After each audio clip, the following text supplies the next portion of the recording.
আরশের মালিক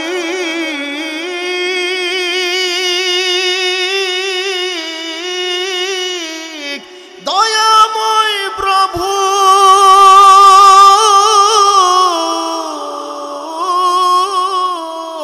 ফেরেশতাদেরকে ঘোষণা করে দেয়, আরে ফেরেশতারা আমার এই বান্দারা কি চায়? বলে মালিক গো, আপনার এই বান্দারা আপনার ভয় নিয়ে এই মজলিসে বসেছে।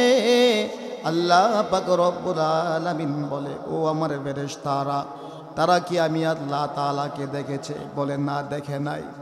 তারা আর কি চাই? বলে মালিক গো, তারা জান্নাতে যেতে চাই। তারা কি জান্নাত দেখেছে? বলে না না, তারা জান্নাত দেখে নাই।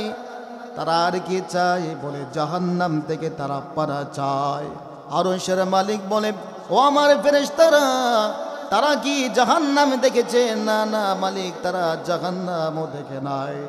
আল্লাহ পাক রব্বুল আলামিন ফেরেশতাদেরকে বলেন, ও আমার ফেরেশতারা রে, তোমরা সাক্ষী থাকো, আমার যে সমস্ত ফেরেশতারা, ও আমার ফেরেশতারা, আমার যে সমস্ত বান্দা বান্দিরা আমার ভয় নিয়ে একমাত্র দুনিয়ার কোনো উদ্দেশ্য না, দুনিয়ার কোনো মানুষকে খুশি করার জন্য না, একমাত্র আমার জন্য, আমার যে সমস্ত বান্দা বান্দিরা ঘর থেকে বের হয়ে এইরকম কোরআনের মজলিসে আসে, ও আমার ফেরেশতারা শুনো শুনো,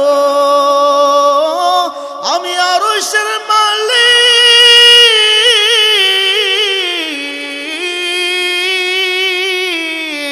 সুসংবাদ প্রদান করলাম রে। ও আমার ফেরেশতারা, তোমরা শুনে রাখো, আমি আমার ওই সমস্ত বান্দাদেরকে ক্ষমার ঘোষণা দিয়ে দিলাম। আওয়াজ দিয়া বলেন, কোরআনের মজলিসে আসলে লাভ না ক্ষতি? লাভ না ক্ষতি? আমার আল্লাহ পাক রব্বুল আলামিন বলেন, ইলাইহি ইয়াসাদুল কালিমুত তাইয়িবু ওয়াল আমালুস সালিহু ইয়ারফাউ ওয়াল্লাযীনা ইয়ামকুরুনাস সাইয়্যাতি লাহুম আযাবুন শাদীদ। ইলাইহি ইয়াসাদুল কালিমুত তাইয়িবু ওয়াল আমালুস সালিহু ইয়ারফাউ। মুফাসসিরিন কিরাম এই আয়াতের তাফসীরের মধ্যে লিখেন, আল্লাহ পাক রব্বুল আলামিনের যে সমস্ত বান্দারা মজলিসের মধ্যে বসে লা ইলাহা ইল্লাল্লাহ পাঠ করে, যারা সুবহানাল্লাহ পাঠ করে, যারা আলহামদুলিল্লাহ পাঠ করে, আল্লাহ পাক রব্বুল আলামিনের বিশেষ একটা ফেরেশতাদের জামাত আছে। ওই বিশেষ ফেরেশতাদের জামাতটা ওই মজলিসের চতুর্পার্শ্ব দিয়ে ঘোরাঘুরি করে। ওই বান্দারা যখন আল্লাহ তাআলার এই পবিত্র নামগুলো যারা জপন করে রে, ওই ফেরেশতারা তাদের এই নামগুলোকে সুন্দরভাবে যত্ন করে তাদের পাখার মধ্যে ফেরেশতারা উঠিয়ে নেয়। সুবহানাল্লাহ, আওয়াজ দিয়া বলে সুবহানাল্লাহ।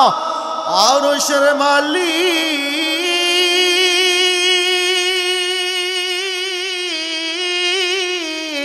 দয়াময় প্রভু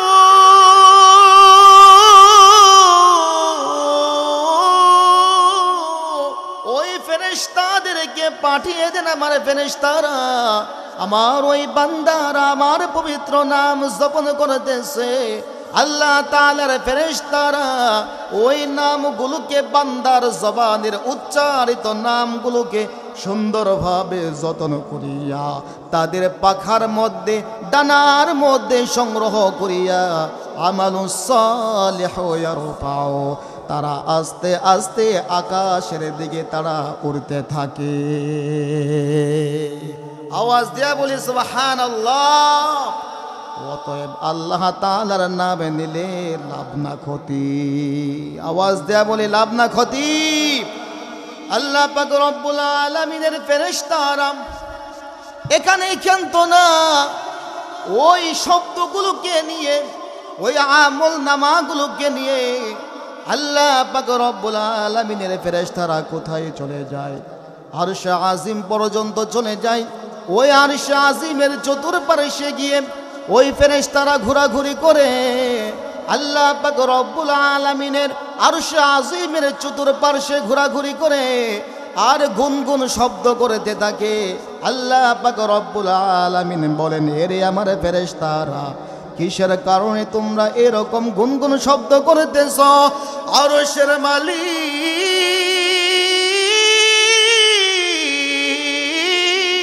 দয়াময় প্রভু ফেরেশতাদেরকে যখন এই প্রশ্ন করে, এবার ফেরেশতারা উত্তর দেয়, ওগো মালিক, আপনার গরিপুর অমুক এলাকায় আপনার কিছু সংখ্যক বান্দা আপনার নামগুলোকে তারা যাপন করতেছে, অতএব আপনি ওই সমস্ত মজলিসের মধ্যে যারা আছে মালিক গো, আপনি সবাইকে ক্ষমার ঘোষণা দিয়া দেন। আল্লাহ পাক রব্বুল আলামিন বলেন, ও আমার ফেরেশতারা, তোমরা সাক্ষী থাকো, সাক্ষী থাকো রে, আমি ওই মজলিসের আমার সমস্ত বান্দাদেরকে আমি ক্ষমার ঘোষণা দিয়া দিলাম। তাহলে বলেন, এইরকম মজলিসে আসলে আমাদের লাভ না ক্ষতি? আওয়াজ দিয়া বলি, লাভ না ক্ষতি? এজন্য আল্লাহ পাক রব্বুল আলামিন বলেন, الذين يحملون العرش ومن حوله يسبحون بحمد ربهم ويؤمنون به ويستغفرون للذين آمنوا ربنا وسعت كل شيء رحمة وعلما فاغفر للذين تابوا واتبع سبيلك وقهم عذاب الجحيم। الله أكبر। আল্লাহ পাক রব্বুল আলামিনের ফেরেশতারা আরশের চতুর্পার্শ্বে ঘোরাঘুরি করতে থাকে আর আল্লাহ পাক রব্বুল আলামিনকে বলতে থাকে, আল্লাহ, আপনি তো মাফ করেছেন যারা আপনার কাছে তওবা করেছে, ইস্তেগফার যারা পাঠ করেছে, যারা আপনার ভয়ে মজলিসে এসেছে, ইস্তেগফার যারা পাঠ করেছে, আপনি তাদেরকে ক্ষমা করেছেন। অতঃপর ফেরেশতারা বলে, রব্বানা ওয়া আদখিলহুম জান্নাতি আদনিল্লাতী ওয়া'আদতাহুম ওয়া মান সালাহা মিন আবাইহিম ওয়া আজওয়াজিহিম ওয়া যুররিয়াতিহিম ইন্নাকা আনতাল আজিজুল হাকীম। সর্বোপরি কথা, আল্লাহ তাআলার কাছে ফেরেশতারা দোয়া করে, আল্লাহ, যারা তওবা করেছে, যারা আপনার ভয়ে মজলিসে এসেছে, ইস্তেগফার যারা পাঠ করেছে, মালিক গো, আপনি তাদেরকে ক্ষমা করেছেন। তাদের সাথে তাদের মা বাবা আত্মীয় স্বজন যারা আছে, যারা নেক আমল করেছে, আল্লাহ পাক রব্বুল আলামিনের কাছে ফেরেশতারা বলে, ও আল্লাহ, তাদের আত্মীয় স্বজন মা বাবাকেও আপনি ক্ষমার ঘোষণা দেয়া দেন। আওয়াজ দিয়া বলি সুবহানাল্লাহ। অতএব এই মজলিসে আসলে লাভ না ক্ষতি? লাভ না ক্ষতি? নারায়ে তাকবীর, নারায়ে তাকবীর। অতএব বন্ধুরা, আওয়াজ দিয়া বলেন, এই জবানের মালিক কে? আওয়াজ দিয়া বলেন, এই জবানের মালিক কে? সবাই উচ্চ স্বরে একটা ডাক দেন, ও আল্লাহ। আওয়াজ দিয়ে একটা ডাক দেন, মাওলা পাক কে, ও আল্লাহ। এই জবানের মালিক কে? এই জমিনের মালিক কে? অতঃপর আল্লাহ পাক রব্বুল আলামিন বলেন, বান্দারে, এই আকাশের মালিক আমি, জমিনের মালিক আমি, এই সব কিছুর মালিক হলাম আমি। আল্লাহ পাক রব্বুল আলামিন বলেন, আল্লাহু খালিকু কুল্লি শাইইন ওয়া হুয়া আলা কুল্লি শাইইন ওয়াকিল। দুনিয়ার মধ্যে যেমন আমরা দোকান করি, ব্যবসা প্রতিষ্ঠান করি, টাকা পয়সা লাভবান হলে আমরা এই সব কিছুকে জমা করি, কথা বলেন ঠিক কিনা? সব কিছুকে আমরা একত্রিত করি। আমাদের বাড়ি গাড়ি আছে, সব কিছুর মালিক আছে না নাই? বাড়ির মালিক আছে না নাই? ঘরের মালিক আছে না নাই? ব্যবসা প্রতিষ্ঠানের মালিক আছে না নাই? কি বলেন, আছে না নাই? ঠিক তদ্রূপভাবে আল্লাহ পাক রব্বুল আলামিন বলেন, ও দুনিয়ার মানুষ, দুনিয়ার মধ্যে তোমাদেরকে আমি সাময়িকভাবে একটা মালিক বানিয়ে দিয়েছি। অতঃপর আল্লাহ পাক রব্বুল আলামিন বলেন, বান্দারি, এই সব কিছুর মালিক প্রকৃতপক্ষে একমাত্র আমি হলাম আল্লাহ। ওয়া হুয়া আলা কুল্লি শাইইন ওয়াকিল। বান্দারে, প্রকৃতপক্ষে বাড়ির মালিকও তুমি না, এই জমিনের মালিকও তুমি না, এই সব কিছুর মালিক, জমিনের মালিক, আকাশের মালিক, এই সব কিছুর মালিক প্রকৃতপক্ষে আওয়াজ দিয়া বলেন একজন আছে, তিনি কে? আওয়াজ দিয়া বলেন তিনি কে? এই কথায় আল্লাহ পাক রব্বুল আলামিন বলেন, ওয়া হুয়া আলা কুল্লি শাইইন ওয়াকিল। এই সব কিছুর অভিভাবক, এই সব কিছুর অভিভাবক হলাম আমি আল্লাহ। সন্দেহ আছে? সন্দেহ আছে? অতঃপর আল্লাহ পাক রব্বুল আলামিন বলেন, লাহু মাকালিদুস সামাওয়াতি ওয়াল আরদ ওয়াল্লাযীনা কাফারু বিআয়াতিল্লাহি উলাইকা হুমুল খাসিরুন। আল্লাহ পাক রব্বুল আলামিন বলে, বান্দারে, জমিনেরও চাবি আছে। আওয়াজ দিয়ে বলেন আছে না নাই? আল্লাহ পাক বলেন, জমিনেরও চাবি আছে, আকাশেরও চাবি আছে। লাহু মাকালিদুস সামাওয়াতি ওয়াল আরদ। মাকালিদ আই মিফতাহ। আকাশেরও চাবি আছে, জমিনেরও চাবি আছে। আল্লাহ পাক রব্বুল আলামিন বলেন, বান্দারে, তোমাদের জন্য ধনভাণ্ডার রেখেছি, জমিনের নিচে ধনভাণ্ডার রেখেছি, আকাশের মধ্যে তোমাদের জন্য রহমত রেখেছি।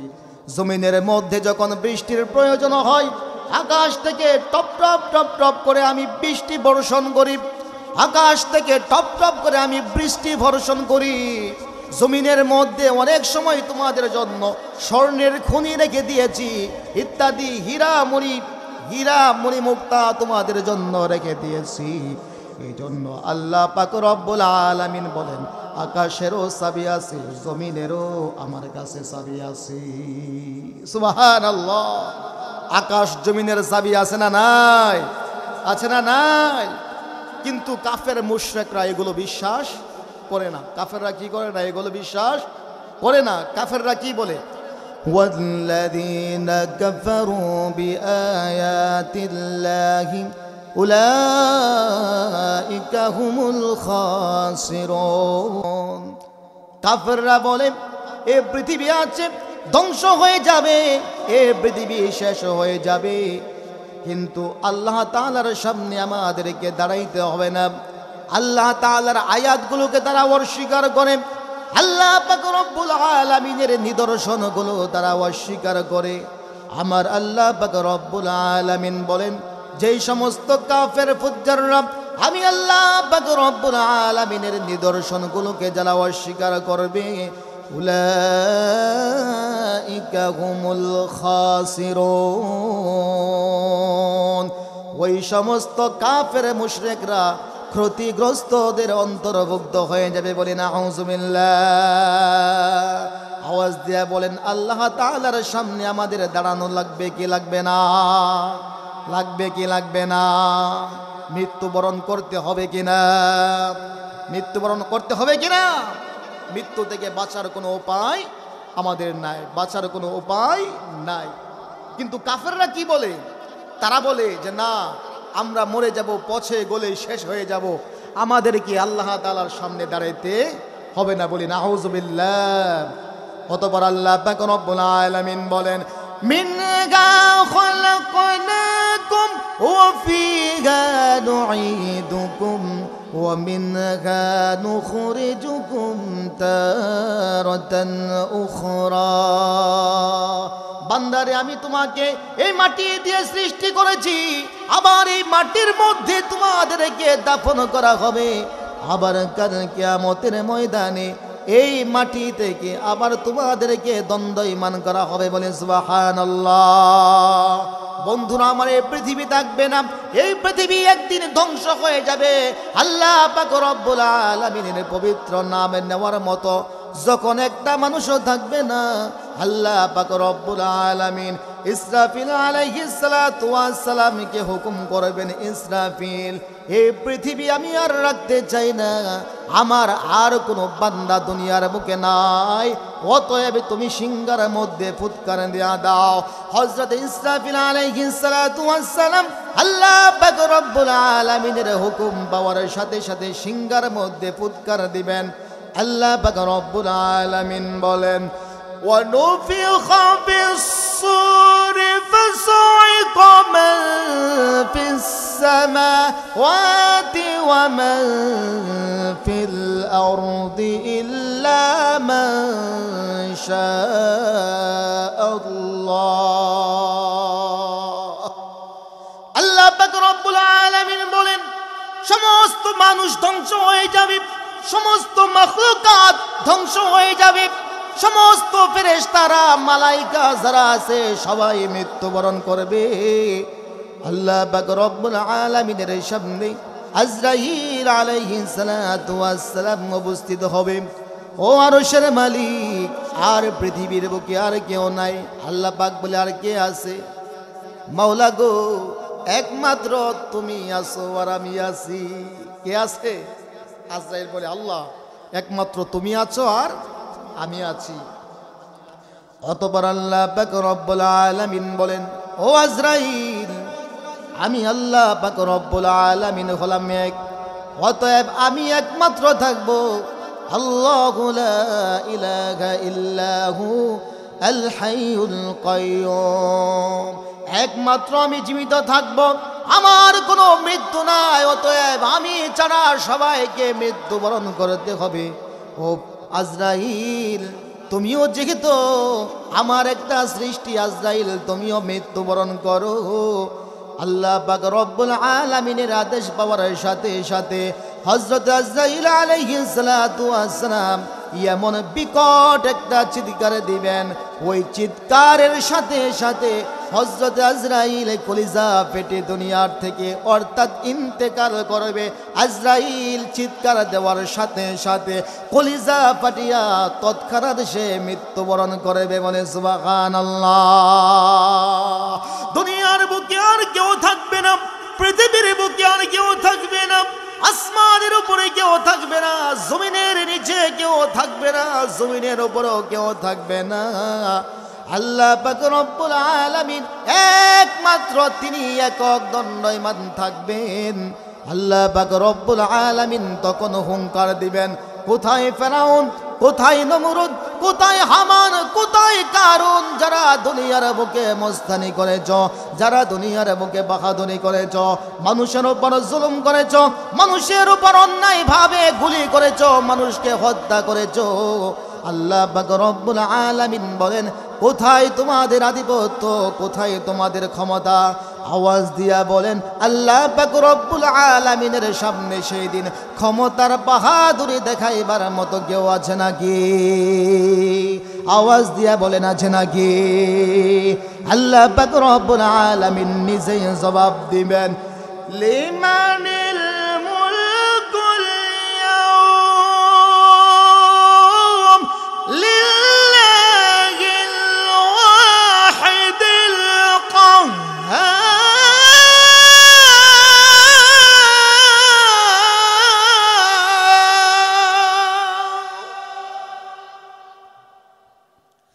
আল্লাহ পাক রব্বুল আলামিন নিজেই তখন উত্তর দিবেন, আজকে হাসরের ময়দানের মালিক কেউ না। আল্লাহ পাক রব্বুল আলামিন বলবেন, অতএব আজকে হাসরের ময়দানের মালিক একমাত্র একজন আছে। আওয়াজ দিয়া বলেন, তিনি কে? আল্লাহ পাক রব্বুল আলামিন অতঃপর ইসরাফিল আলাইহিস সালামকে আবার দণ্ডায়মান করবেন। ইসরাফিল দাঁড়িয়ে যাও। আল্লাহ তাআলার নির্দেশ পাওয়ার সাথে সাথে ইসরাফিল আলাইহিস সালাতু ওয়াস সালাম আবার দণ্ডায়মান হবেন। সুম্মা নুফিখা ফীহি উখরা ফাইযা হুম কিয়ামুন ইয়ানজুরুন।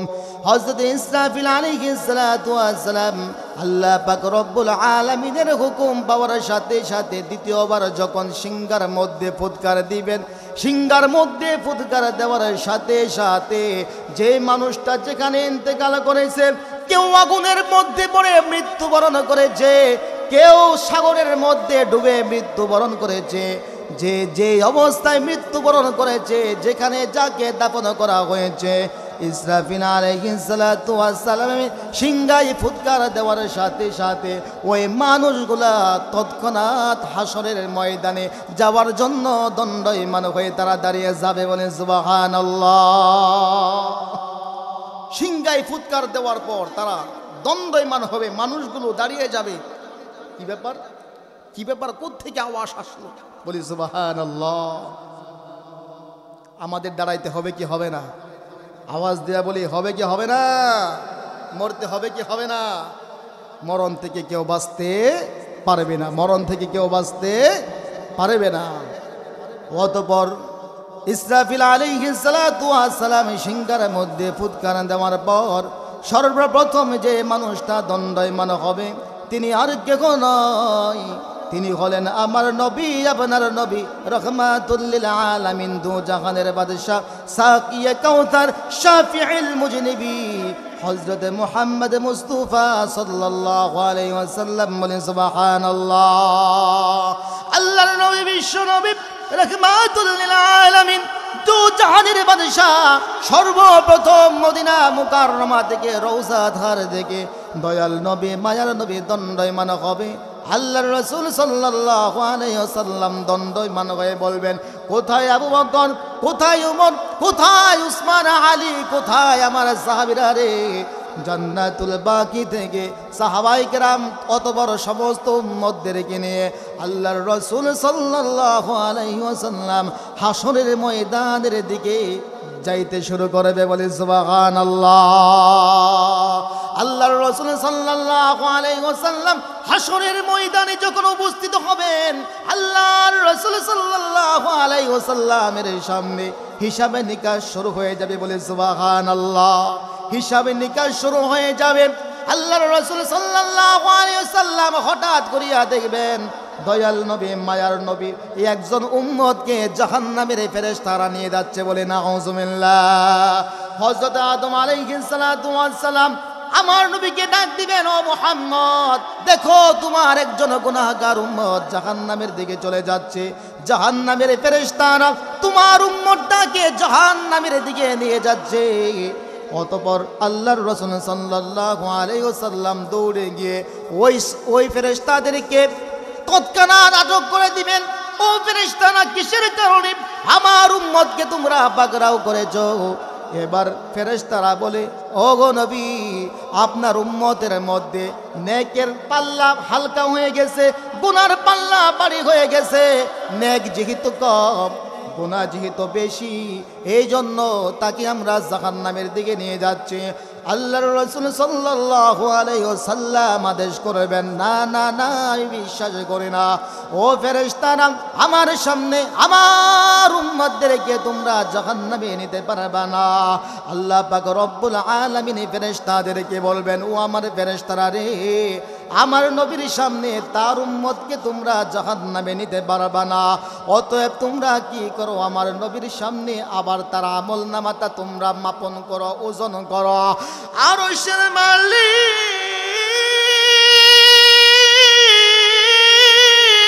দয়াময় প্রভু তার ফেরেশতাদেরকে আবারও আদেশ করবেন, ও আমার ফেরেশতারা, আমার নবীর সামনে আবারও তার আমলনামাটাকে তোমরা ওজন করো। অতঃপর যখন আমলনামাটা ওজন করানো হবে রে, আল্লাহ পাক বলবেন, ও নেকের পাল্লা ভারী হয়ে যা, গুনার পাল্লা তুমি হালকা হয়ে যাও। আল্লাহর রাসূলের সামনে যখন বান্দার নেকের পাল্লাটা ভারী হয়ে যাবে, আমার নবী, আপনার নবী হাসি খুশি, এমন আনন্দ, এমন খুশি হবে রে, ওই বান্দাটাকে জান্নাতের দিকে নিয়ে যাওয়া হবে। জান্নাত পর্যন্ত পৌঁছিয়ে আমার নবী, আপনার নবী ক্ষান্ত হবে। বলে সুবহানাল্লাহ। যেই নবী উম্মতের জন্য এত মায়া এত দয়া, সেই নবীর প্রতি মহাব্বত আর ভালোবাসা থাকার দরকার আছে না নাই? আওয়াজ দিয়া বলি, নবীর প্রতি মহাব্বত আর ভালোবাসা থাকার দরকার আছে না নাই? ও মদিনার মাটি রে, সকল সুখ বুঝি তোর কপালে। ও মদিনার মাটি রে, সকল সুখ বুঝি তোর কপালে। ও মদিনার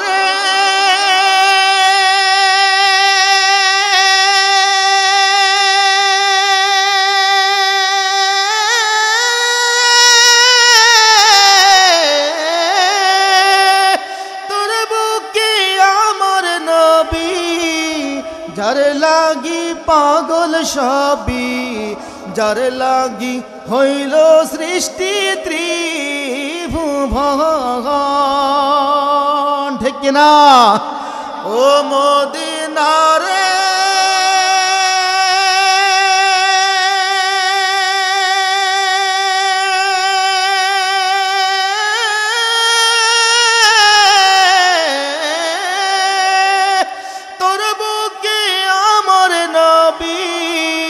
যার লাগি পাগল সবই, যার লাগি হইল সৃষ্টি ত্রিভুবন। দেহে নাই পাখায় আমার, সাথে নাই টাকায় আমার। দেহে নাই পাখায় আমার, সাথে নাই টাকায় আমার। কেমনে কেমনে যাব ও সেখানে, আমি কেমনে কেমনে যাব ও সেখানে। ও মদিনার মাটি রে, সকল সুখ বুঝি তোর কপালে। ও মদিনার মাটি রে, সকল সুখ বুঝি তোর কপালে। আল্লাহ পাক রব্বুল আলামিন আমাদের সবাইকে সেই নবীর শাফাআত নসিব করুক, বলি আল্লাহুম্মা আমিন। আমার নবীর যদি দয়া মায়া থাকে তাহলে আমার আল্লাহ পাক রব্বুল আলামিনের দয়া মায়া আছে না নাই? আওয়াজ দিয়া বলি, আমার আল্লাহর দয়া মায়া আছে না নাই? আওয়াজ দিয়া বলি, দয়া মায়া আছে না নাই? আল্লাহ পাক রব্বুল আলামিন তার বান্দার প্রতি কত মায়া কত দয়া, তার বান্দার প্রতি। বুখারী শরীফের মধ্যে লম্বা একটা হাদিস এসেছে, আল্লাহর বান্দা সারা জিন্দেগিতে কোনো নামাজ পড়ে নাই, রোজা রাখে নাই, দান খয়রাত করে নাই, কোরআন তেলাওয়াত করে নাই, নামাজ রোজা কোনো কিছু করে নাই। ওই বান্দাটার মৃত্যুর সময় ঘনিয়ে আসলো, তার সন্তানদেরকে ডাক দিল, ও আমার সন্তানেরা, আমার হায়াতের জিন্দেগি শেষ হয়ে গেছে, আমি বোধহয় আর বেশি দিন দুনিয়ার বুকে বাঁচতে পারবো না। ও আমার সন্তানেরা, আরে তোমরা শোনো শোনো, আমার যখন মৃত্যু বরণ হবে, আমি যখন দুনিয়ার থেকে বিদায় গ্রহণ করব, আমার এই দেহটাকে তোমরা আগুনের মধ্যে ছাই করে দিবে। আগুনের মধ্যে পুড়িয়ে ছাই করে আমার এই দেহটাকে তোমরা ছাই বানিয়ে এটাকে 3 ভাগ করবা। 1 ভাগ চাই তোমরা পানির মধ্যে মিশ্রণ করে দিবা, আরেক ভাগ চাই তোমরা বাতাসের মধ্যে উড়িয়ে দিবা, আরেক ভাগ চাই তোমরা ওই মাটির নিচে চাপা দিয়ে দাফন করে দিবা। আল্লাহ পাক রব্বুল আলামিন কাল কিয়ামতের ময়দানে ওই বান্দাটাকে হাজির করবেন। এরে আমার বান্দা, হায়াতের জিন্দেগি তোমাকে আমি প্রদান করেছিলাম, তোমার হায়াতের জিন্দেগি দিয়েছিলাম, তুমি 70 বছর 80 বছর পর্যন্ত তোমাকে আমি হায়াত দান করেছিলাম। হেরে বান্দা, হায়াতের জিন্দেগি যখন তোমার শেষ হয়ে গিয়েছিল, কিসের কারণে তুমি এই রকম অবস্থা তুমি করেছিলা? কিসের কারণে তোমার দেহটাকে তুমি আগুন দিয়ে তুমি ছাই করে ফেলেছিলে? কিসের কারণে?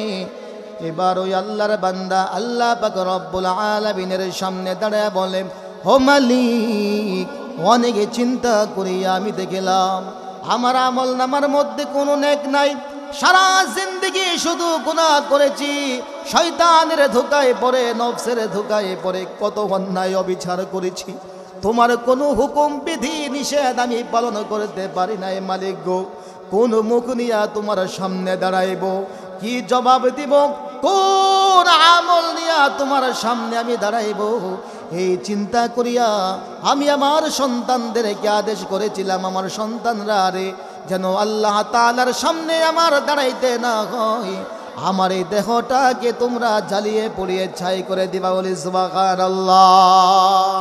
ও আরশের মালিক,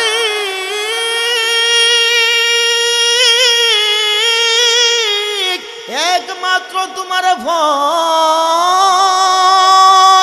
আমার ভিতরে এমন কম্পন সৃষ্টি করলো, শেষ পর্যন্ত আমার দেহটাকে আগুন দ্বারা আমি ছাই করে ফেলেছি। ও মালিক, একমাত্র তোমাকে ভয় করার কারণে আমি এরকম করেছি। আল্লাহ পাক রব্বুল আলামিন ওই বান্দাটাকে কাছে ডাকবেন, আরে বান্দা, সত্যি ওই কি আমার ভয়ে তুমি এরকম করেছো? এবার বান্দা মাথা নাড়িয়ে বলে, গো মালিক, দুনিয়ার কোনো মানুষের ভয় না, দুনিয়ার কোনো কিছুর ভয় আমার মধ্যে ছিল না। ও মালিক, একমাত্র তোমার ভয়ে আমি এরকম করেছি।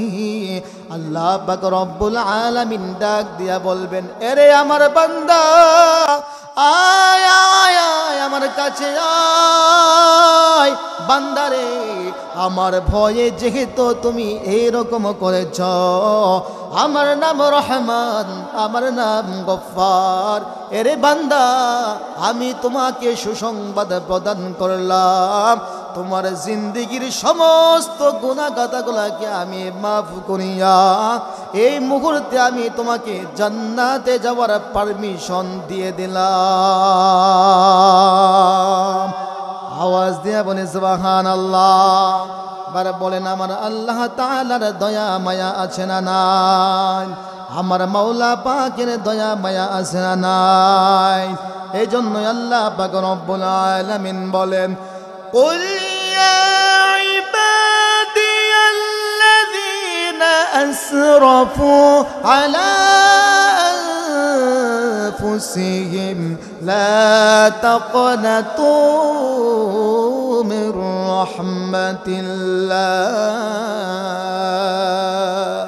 বান্দারে, পাহাড় পরিমাণ গুনাহ যদি তোমার আমল নামার মধ্যে হয়ে যায়, আমি আল্লাহ পাক রব্বুল আলামিনের কাছে চোখের পানি ছাড়িয়া আমি মাওলা পাকের কাছে যদি তুমি ক্ষমা প্রার্থনা করো, তুমি যদি তওবা করো, ইস্তিগফার পাঠ করো, আমার কাছে তওবা করো, আল্লাহ পাক রব্বুল আলামিন বলেন, বান্দারে, আমার কাছে ক্ষমা চাইতে দেরি হবে, কিন্তু তোমাকে আমি মাফ করে দিতে দেরি হবে না। বলেন সুবহানাল্লাহ। এই জন্য যারা আল্লাহ তাআলার কাছে ক্ষমা প্রার্থনা করে, যারা মালিকের দরবারে কান্নাকাটি করে, রুনাজারি করে, আল্লাহ পাক রব্বুল আলামিন বলেন, বান্দারে, তোমার অন্তরটাকে, তোমার কলবটাকে আমি এরকম ভাবে পবিত্র করে দেব, छटाई बर मिलेगा तख्त शाही अगर हासिल करो इश्क़ इलाही। বান্দারে, তোমার আমল নামার মধ্যে যখন কোনো গুনাহ থাকবে না, গুনাহ মুক্ত আমল যখন তোমার হয়ে যাবে, বান্দারে, যেখানে তুমি বসো, গুনাহ করার পর যদি তুমি আমার কাছে মাফ চাও, তওবা করো, গাছতলার মধ্যে বৈশাও, তুমি রাজপ্রাসাদের সিংহাসনের আনন্দ বান্দা তুমি অনুভব করতে পারবা। আওয়াজ দিয়া বলি সুবহানাল্লাহ। আমাদের আমল নামার মধ্যে গুনাহ আছে না নাই? আমল নামার মধ্যে গুনাহ আছে না নাই? কাদের আমল নামায় গুনাহ নাই? হাত তুলি তো দেখি, মাশাআল্লাহ। কাদের আমল নামায় গুনাহ নাই? গুনাহ নাই, এই মুরব্বীর গুনাহ নাই। আওয়াজ দিয়া বলেন গুনাহ আছে না নাই? আওয়াজ দিয়া বলি গুনাহ আছে না নাই? সবার আমল নামায় কি আছে? গুনাহ আছে। অতএব আল্লাহ তাআলার কাছে ক্ষমা চাওয়ার দরকার আছে না নাই? দরকার আছে না নাই? এই ক্ষমা যদি চাইতে চান, মাফ যদি পাইতে চান, অবশ্যই অবশ্যই আপনাকে কি করতে হবে? ভালো মানুষের সংস্রব গ্রহণ করতে হবে। কোন মানুষের সংস্রব? ভালো মানুষের সংস্রব গ্রহণ করতে হবে। ভালো মানুষের সাথে যখন আপনি থাকবেন, আপনার মন ভালো হবে, আপনার আমল ভালো হবে, আপনার ঈমান ভালো হবে। কথা বলেন ঠিক না বে ঠিক? এই জন্য খাজা মঈনুদ্দিন চিশতি আমরা নাম শুনেছি কি না? নাম শুনি নাই? খাজা মঈনুদ্দিন চিশতি মনে হয় নাম শুনি নাই। ওই পিছনের মানুষ শুনেন নাই? খাজা মঈনুদ্দিন চিশতি রহমাতুল্লাহি আলাইহি নাম মনে হয় আমরা শুনি নাই। হুজুর তারা নাম শুনুম কিভাবে? আমরা তো মেসি, নেইমার, শাকিব খান, সালমান খানের নাম মুখস্থ করে আমরা শেষ করতে পারি না। কথা বলেন ঠিক কিনা? তাহলে খাজা মঈনুদ্দিন চিশতি বড় খারাপ মানুষ ছিল? বড় খারাপ মানুষ ছিল? ভালো মানুষ ছিল না খারাপ মানুষ ছিল? খারাপ ছিল না ভালো ছিল? এই খাজা মঈনুদ্দিন চিশতি রহমাতুল্লাহি আলাইহি যখন হিন্দুস্তানের রাস্তা দিয়ে যখন তিনি প্রবেশ করেছিলেন, তখন তিনার চেহারা দেখে ৯৯ লক্ষ মানুষ মুসলমান হয়ে গিয়েছে। বলেন সুবহানাল্লাহ। ৩৬০ আউলিয়ার দেশ আমাদের এই বাংলাদেশ। এই হিন্দুস্তানের মধ্যে উলিয়া আউলিয়ার আগমন করেছেন। কথা বলেন ঠিক না বে ঠিক? আজকে আমরা দেখতে পাই, আজকে এই হিন্দুস্তান, আজকে এই মুসলমানদের দেশ তথা আমাদের এই বাংলাদেশ, আমাদের এই পীর আউলিয়ার দেশে, ৩৬০ আউলিয়ার দেশে আজকে আমরা অত্যন্ত দুঃখের সাথে বলতে চাই, আমরা লক্ষ্য করতে পেরেছি যে আজকে সেই সীমান্ত দিয়ে ওই সমস্ত হিন্দুরা, উগ্রবাদী হিন্দুবাদী আজকে আমাদের সেই পুণ্যভূমি তথা বাংলাদেশের মধ্যে ঢুকে তারা আমাদের এই বাংলাদেশটাকে অস্বস্তিশীল করতে চায়। কথা বলেন ঠিক কিনা? আমরা স্পষ্ট ঘোষণা করতে চাই, আমরা হযরত উমর রাদিয়াল্লাহু তাআলা আনহুর উত্তর শরীফ, আমরা হযরত আলী হায়দার রাদিয়াল্লাহু তাআলা আনহুর উত্তর শরীফ, আমরা ইমাম হাসান হুসাইনের উত্তর শরীফ, আমরা মুহাম্মদ বিন কাসিমের উত্তর শরীফ, আমরা হাজী ইমদাদুল্লাহ মুহাজিরি মক্কি রহমাতুল্লাহি আলাইহির উত্তর শরীফ, আমরা আল্লামা দেলোয়ার হোসেন সাঈদীর উত্তর শরীফ, আমরা মুফতি রাজুল করিম চরমনাইয়ের উত্তর শরীফ, আমরা আল্লামা দেলোয়ার হোসেন সাঈদী, আল্লামা মাহমুদুল হক সহ উলামায়ে কেরাম আজকে আমরা এই বাংলাদেশের মধ্যে হাজী সাহেবদের দেশে, উলামায়ে হক্কানীদের দেশে ওই সমস্ত হিন্দুত্ববাদীরা তাদের সে আগ্রাসন আমাদের দিকে এগিয়ে আসছে। আমরা বলতে চাই, আমরা নিজের প্রয়োজনে জীবন দিব, রক্ত দিব, প্রয়োজনে শহীদ হব, তবুও ওই সমস্ত হিন্দুত্ববাদীদের আগ্রাসনকে আমরা রুখে ছাড়ব, রুখে দিব, রুখে দিব। কথা বলেন ঠিক তবে ঠিক? ছুটে আই শাহজালের ওই নির্ভীকি সৈনিকেরা, খতম কর গোবিন্দের ওই চেলাচা মন্ডাগোলা। ঠিক না? ছুটে আই শাহজালের ওই নির্ভীকি সৈনিকেরা, খতম কর গোবিন্দের ওই চেলাচা মন্ডাগোলা। অলিদের এই ভূমিতে, অলিদের এই ভূমিতে বিপ্লবেরই মশালা জ্বালা, অলিদের এই ভূমিতে বিপ্লবেরই মশালা জ্বালা। ছুটে আই শাহজালালের নির্ভীকি সৈনিকেরা, খতম কর গোবিন্দের ওই চেলাচা মন্ডাগোলা। ছুটে আই শাহজালের ওই নির্ভীকি সৈনিকেরা, খতম কর গোবিন্দের ওই চেলাচা মন্ডাগোলা। শাহজালালের স্বপ্ন ছিল এদেশে ইসলামেরই জ্বলবে আলো। সে আলো জ্বলতে হলে, সে আলো জ্বলতে হলে বিপ্লবেরই মশালা জ্বালা, সে আলো জ্বলতে হলে বিপ্লবেরই মশালা জ্বালা। ছুটে আই শাহজালের ওই নির্ভীকি সৈনিকেরা, খতম কর গোবিন্দের ওই চেলাচা মন্ডাগোলা। অলিদের এই ভূমিতে বিপ্লবেরই মশালা জ্বালা, অলিদের এই ভূমিতে বিপ্লবেরই মশালা জ্বালা। ছুটে আই শাহজালের ওই নির্ভীকি সৈনিকেরা, খতম কর গোবিন্দের ওই চালা চামুন্ডা গোলা। স্পষ্ট ঘোষণা করতে চায় অতি দ্রুত, এই হিন্দুত্ববাদী তথা ইসকন তাদের এই সমস্ত উগ্র সংগঠন আজকে আমরা দেখতে পেয়েছি। আমরা সেই সাইফুল ইসলাম আলিফ সে একজন অ্যাডভোকেট ছিলেন, একজন মুসলিম অ্যাডভোকেট, তাকে সেই আদালত চত্বরে নির্মমভাবে সেই ইসকন জঙ্গি সংগঠন মুসলমানদের দেশে তাকে নির্মমভাবে হত্যা করা হয়েছে। কথা বলেন ঠিক না ঠিক? আমরা মুসলমান, আমরা শান্তিতে বিশ্বাসী, আমরা কোনো উগ্রতাবাদ পছন্দ করি না, আমরা কোনো উগ্রতাকে প্রশ্রয় দিতে পারি না। তোমরা যদি ঘাড়ে উঠে আমাদেরকে আক্রমণ করতে চাও, তাহলে তোমাদেরকে স্পষ্ট বলে দিচ্ছি, মুসলমান জাতি সিংহের জাতি। কথা বলেন ঠিক না ঠিক? অতএব বাঘের লেজ দিয়ে কান খাজানোর চেষ্টা করো না।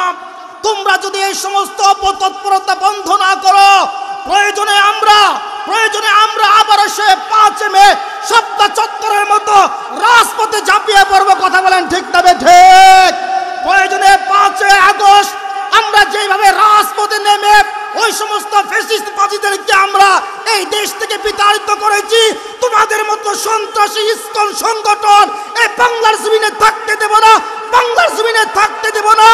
তোমরা প্রয়োজনে আবার রাস্তাও খুঁজে পাবে না। কথা বলেন ঠিক না ঠিক?